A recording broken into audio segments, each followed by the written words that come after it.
When it comes to thinking and talking about giving, there's a question we often don't really answer, and that is, how much should you give?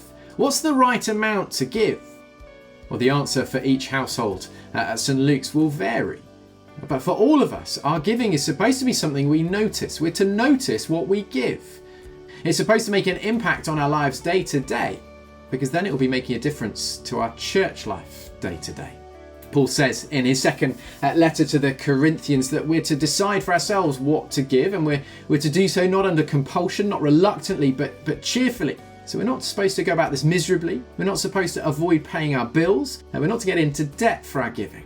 But our giving is supposed to be in keeping with our income. And so within the life of St. Luke's, that means we're going to have a whole variety of levels of giving. Some people's circumstances mean that they can give a lot. Other people's circumstances mean the amount is much smaller, but it's still hugely significant. It also means when your circumstances change, maybe you get a new job or a pay rise, maybe you get made redundant or you retire, maybe your hours change, maybe your tax credits or your universal credit payments change. In that case, your level of giving should change.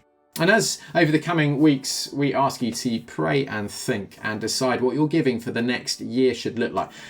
We would like to offer you 3 different approaches that you might want to take depending on your circumstances. The first is that you are to start giving something. Maybe you're not yet a planned giver here at St. Luke's, giving a regular monthly amount by standing order by the parish giving scheme. If that's you, start giving something. It doesn't need to be a huge amount. It could just be £3 a week. If all 130 households that make up St. Luke's Church started to give £3 a week or increase their giving by £3 a week, that would soon add up to an extra £20,000 of income each year.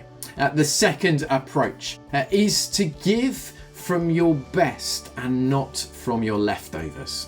Jesus shows the example of the widow, giving her 2 coins into the collection in Mark chapter 12. It's a picture that our giving is to come from what we have been given by God, and not just what we find is left over after we've had what we want. And the third approach is to give 10% or more. This picks up on the Old Testament principle that God's people were to give 1/10 of what they had away, to give a tithe. Now, nowhere in the New Testament does it say we have to do this. Nowhere in the New Testament is an amount for what we're to give given.